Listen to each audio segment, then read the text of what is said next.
The hurricane makes landfall. Aunt Gloria and Salim came at 6:24 p.m. on Sunday, 23rd May, the start of our one-week half-term holiday. It was a fine day with some scattered showers moving northeast. Kat and I watched as a black London cab pulled up outside our house. Aunt Gloria came out first. She was tall and thin, with straight black hair cut to her shoulders. Kat says the style is called a bob.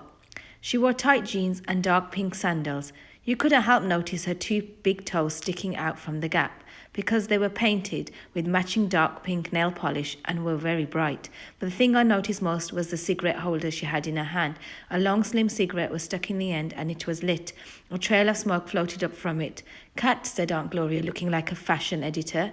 Kat has never met a fashion editor, so I don't know how she knew this. Salim was just tall and thin with jeans on, like his mother. He wore an ordinary backpack and wheeled Aunt Gloria's suitcase on wheels behind him. His black hair was cut short. His skin was brown. Kat says it was not just brown but caramel. She says I should say that he was very good looking. She's always thinking about whether people are good looking or not. I think people just look like who they are. I suppose I'm ugly because nobody has ever said I am handsome. People are always saying how pretty Kat is, so I suppose she is. To me, she just looks like Kat. So I don't know if Salim was handsome, but he looked like his thoughts were not in the same place as his body, and I like this about him.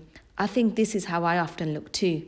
He and Aunt Gloria walked up to our front door, through our front garden, which Mom says is the size of a postage stamp.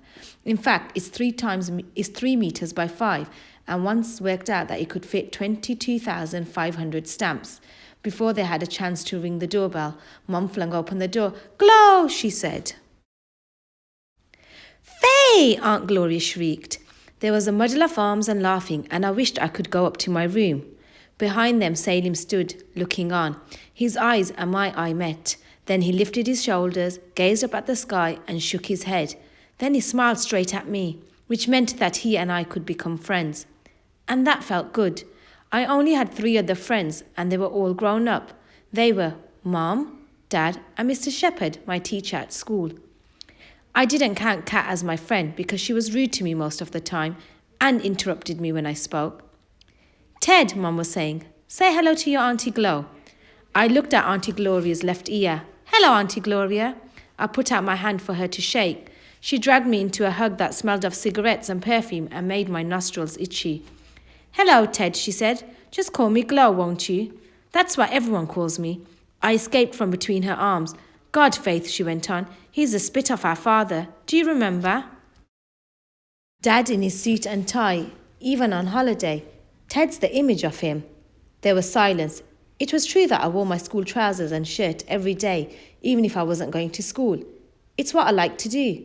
Kat was always on at me to put on a t-shirt and jeans and be normal and chilled, but that made me want to wear my uniform even more.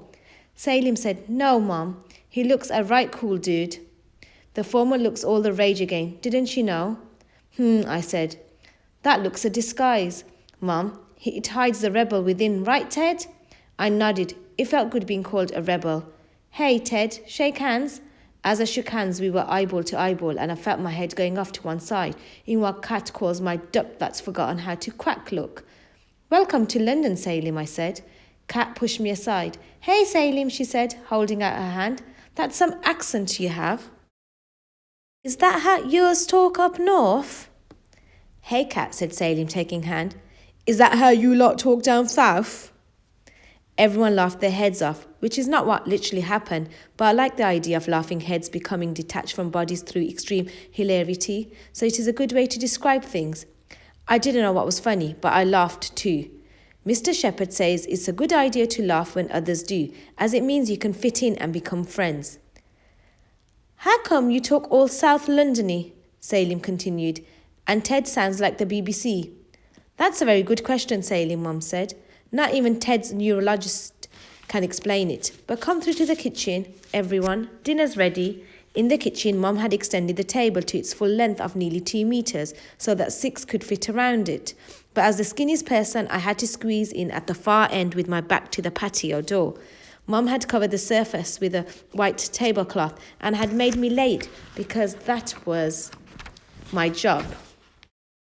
Then Kat went around checking I'd put everything the right way round.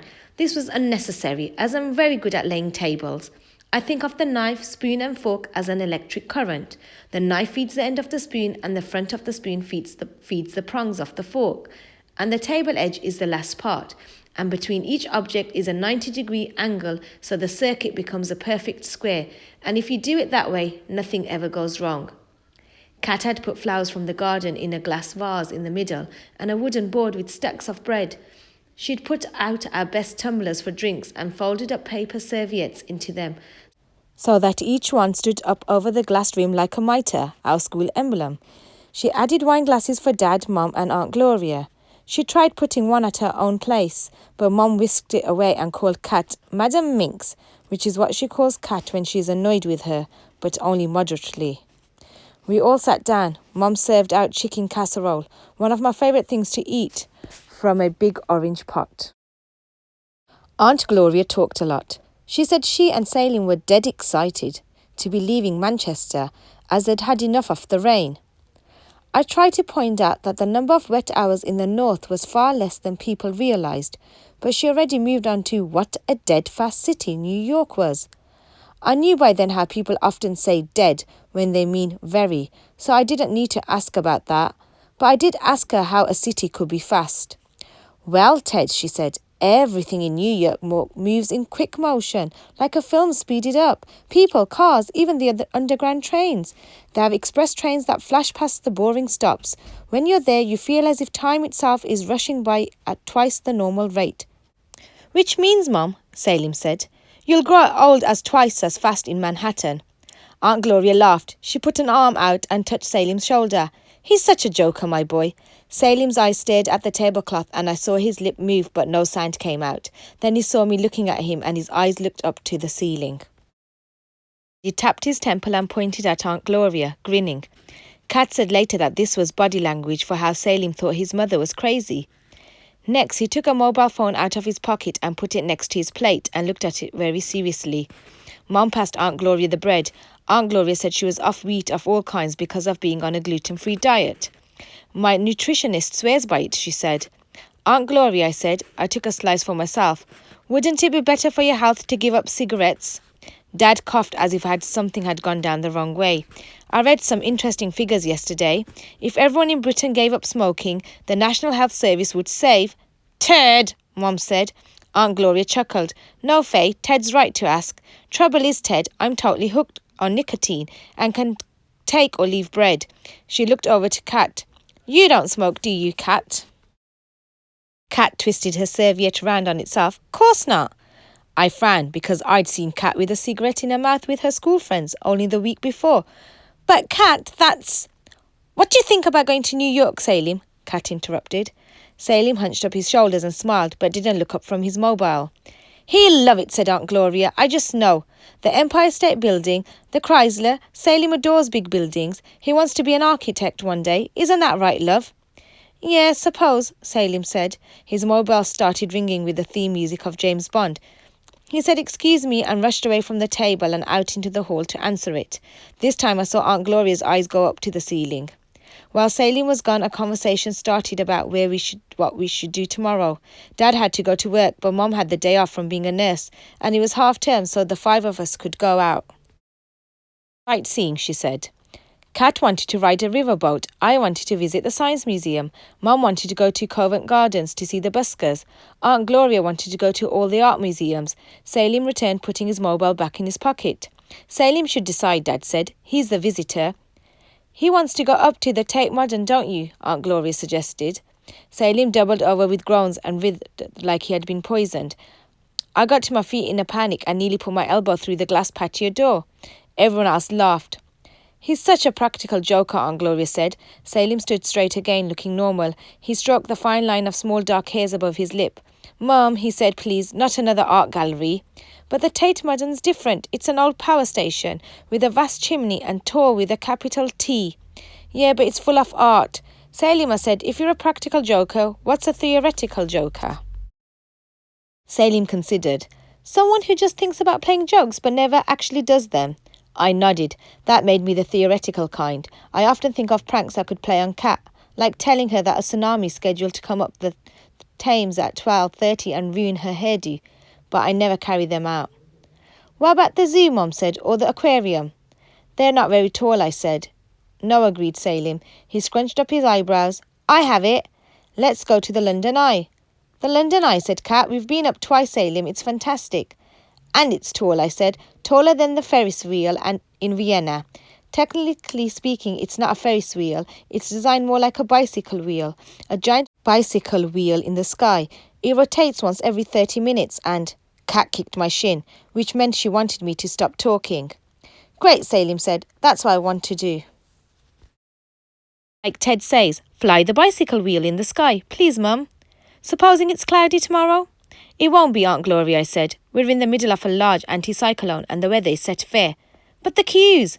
Please, Mum, Salim said. You and Auntie Faye can go and have coffee. Ted, Kat and I will line up to get the tickets, please. Oh, okay. Only afterwards we'll take a little look at the Tate.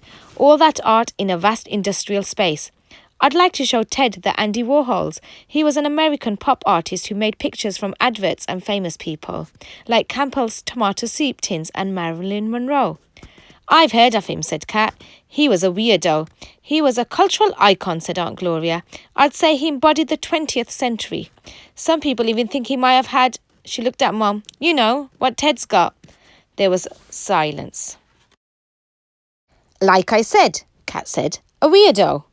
Mum's lips pressed up tight. I figured out that Kat had made a cross, but I didn't care. I know I'm a weirdo. My brain runs on a different operating system from other people's. I see things they don't, and sometimes they see things I don't.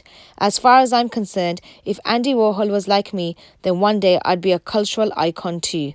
Instead of soup cans and movie stars, I'd be famous for my weather charts and formal suits, and that would be good.